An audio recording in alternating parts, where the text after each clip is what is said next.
La dette publique, encore et toujours la dette publique. Il faut moins de dette publique. Dette publique, dette publique, dette publique. Oui, on a compris. Mais en effet, il y a de quoi la prendre au sérieux, cette fameuse dette publique. Son impact est mondial, et rares sont les pays qui ne sont pas sévèrement touchés. La preuve, la dette publique mondiale n'a cessé d'exploser au cours de ces dernières décennies. Mais pourquoi autant de dettes? Que faudrait-il faire? Il faut moins de dépenses publiques. Plus de compétitivité, un plan d'austérité, tout privatiser. Oula, doucement, vous en êtes bien sûr? Déjà, comment expliquez-vous que autant de pays soient endettés à ce point-là? C'est bizarre quand même. Et pourquoi ne parlez-vous pas du système des réserves fractionnaires? De la création monétaire par le crédit? Ou de l'article 123 du traité de Lisbonne? Il me semble que c'est important. Hein, quoi? Hein? Je vois, vous ne savez pas ce que c'est. Eh bien, dans ce cas-là, il va falloir que je vous explique.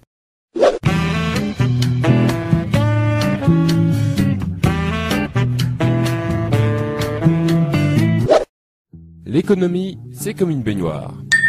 La monnaie est son eau. La règle est de la remplir avec la bonne quantité. Ni trop, ni pas assez. Quand une économie est en croissance, c'est comme si la baignoire grossissait. Il faut donc rajouter de l'eau, c'est-à-dire créer de la monnaie. Donc une première question s'impose. Comment est créée la monnaie? Les robinets de l'économie, ce sont des banques très particulières, normalement publiques, que l'on appelle les banques centrales. Elles peuvent créer et détruire la monnaie à volonté, et donc remplir ou vider l'économie. La monnaie créée par ces banques s'appelle la monnaie centrale. Mais, petite astuce, il existe un deuxième robinet, constitué des banques commerciales, c'est-à-dire les banques privées. Cependant, ce robinet fonctionne d'une manière un peu particulière. Je vous explique. Lorsque l'on fait un emprunt dans une banque, la plupart des gens s'imaginent que la banque donne une partie de l'argent qui est dans ses coffres. Eh bien, pas du tout. La banque va en réalité créer l'argent qu'elle prêtera par une simple écriture comptable. Cet argent sera détruit au fur et à mesure que le prêt sera remboursé. Ce procédé se nomme tout simplement la création monétaire par le crédit.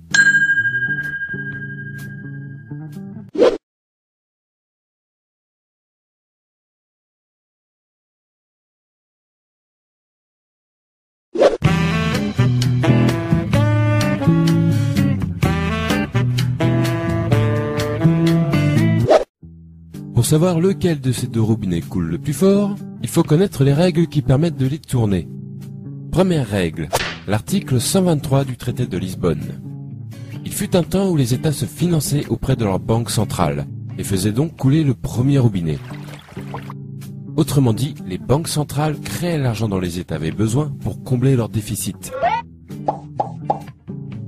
Ce que l'on appelle aussi faire tourner la planche à billets. Mais l'abus de cette pratique à des fins généralement électorales provoquait par moments une inflation importante. C'est pourquoi, depuis les années 70, influencés par le monde financier, les États s'interdirent le recours aux banques centrales. Cette interdiction existe toujours et est aujourd'hui visible dans le traité de Lisbonne, signé par tous les membres de l'Union européenne, sous l'article 123. Les États ne peuvent donc plus faire couler le premier robinet. Ils utilisent alors le second. Cela veut dire que pour combler leur déficit, les États font désormais des emprunts auprès du marché financier, et plus particulièrement auprès des banques commerciales. Deuxième règle, les réserves fractionnaires. Tout comme les États, les ménages et les entreprises font aussi leurs emprunts auprès du marché financier. Cela garantit alors pour les banques commerciales beaucoup d'argent à prêter en perspective. Mais disposent-elles de suffisamment de fonds pour cela? A priori oui, car comme nous l'avons vu, les banques commerciales créent l'argent qu'on leur emprunte. Mais il existe une limite, que l'on appelle le taux de réserve. La création ne peut avoir lieu que si la banque possède une certaine quantité de monnaie centrale. Cependant, cette limite est franchement souple, puisque, au final, les banques commerciales peuvent créer et prêter plus de 6 fois ce qu'elles possèdent en monnaie centrale. Et si malgré cette souplesse, elles sont tout de même à court, pas de souci, puisqu'elles sont autorisées à emprunter autant que nécessaire auprès des banques centrales. Cela laisse donc pas mal de liberté au second robinet. Ce système plutôt méconnu s'appelle le système des réserves fractionnaires. Il est pourtant répandu dans le monde entier.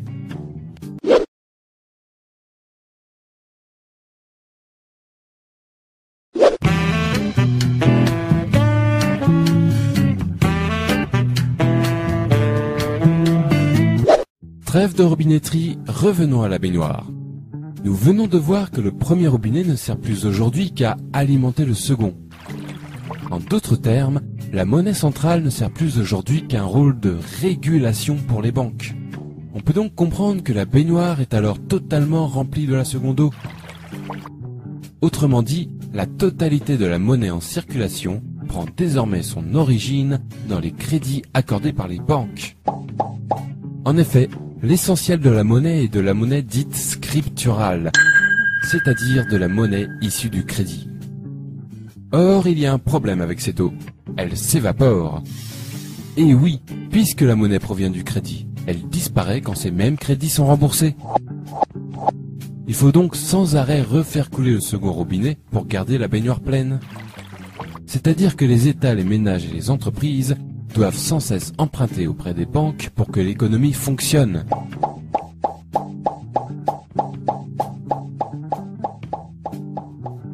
Deuxième problème, cette eau coûte très cher. En effet, les crédits accordés par les banques s'accompagnent d'un taux d'intérêt servant à rémunérer la banque. Il faut par conséquent payer perpétuellement des intérêts sur cette monnaie scripturale qui remplit l'économie. Et je peux vous le dire, cela représente un sacré pactole pour les banques et leurs créanciers. Et un sacré manque à gagner pour tous les autres. On va voir combien ces fameux intérêts peuvent coûter avec un exemple concret. L'énorme dette publique française. Respectant les règles qui ont été décrites, l'État français ne fait plus appel à sa banque centrale et paye donc des intérêts depuis 1973. Lorsque l'on somme ce qui a été payé en intérêts seul depuis cette date, on obtient le nombre remarquable de 1400 milliards d'euros. Pourquoi remarquable? Parce qu'il est très proche d'une autre somme, la dette publique française actuelle, qui a augmenté sur cette même période de 1350 milliards d'euros.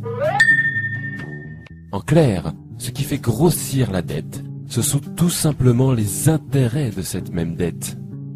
Et n'oublions pas qu'il ne s'agit ici que de la dette publique.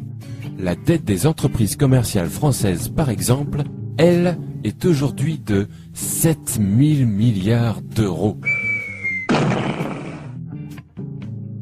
Les raisons d'un tel florilège de dettes publiques et privées partout dans le monde sont maintenant plus claires. En effet, une grande partie des pays de la planète baignent dans le même bain, à devoir faire des emprunts et payer des intérêts pour faire fonctionner leur économie. Pour rembourser ces emprunts et ces intérêts, il faut faire d'autres emprunts plus importants, qui amèneront d'autres intérêts plus importants aussi. On aboutit donc de cette manière à une dette qui se nourrit d'elle-même, et grossit, grossit, grossit, inévitablement.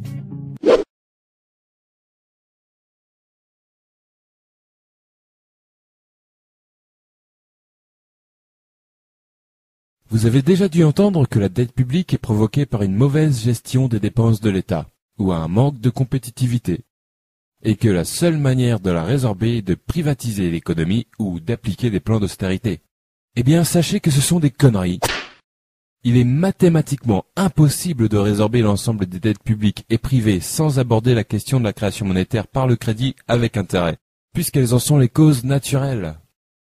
Si vous voulez résorber la dette, le premier prérequis indispensable est d'arrêter de faire couler le second robinet pour remplir la baignoire et d'utiliser plutôt le premier à bon escient. C'est-à-dire limiter le pouvoir de création monétaire aux seules banques centrales. C'est le seul moyen d'obtenir un système monétaire qui n'auto-alimente pas sa propre dette. Il y a une quarantaine d'années, les États se sont interdits l'accès à leur banque centrale, sous prétexte que le premier robinet était parfois utilisé de manière abusive. Nous sommes arrivés aujourd'hui à la situation inverse, où le premier robinet manque cruellement et un autre l'a remplacé, remplissant l'économie de dettes impossibles à rembourser. Tout cela, ne l'oublions pas, au profit des grandes banques et de leurs créanciers.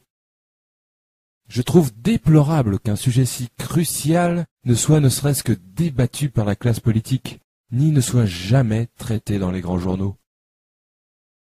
Merci de votre attention.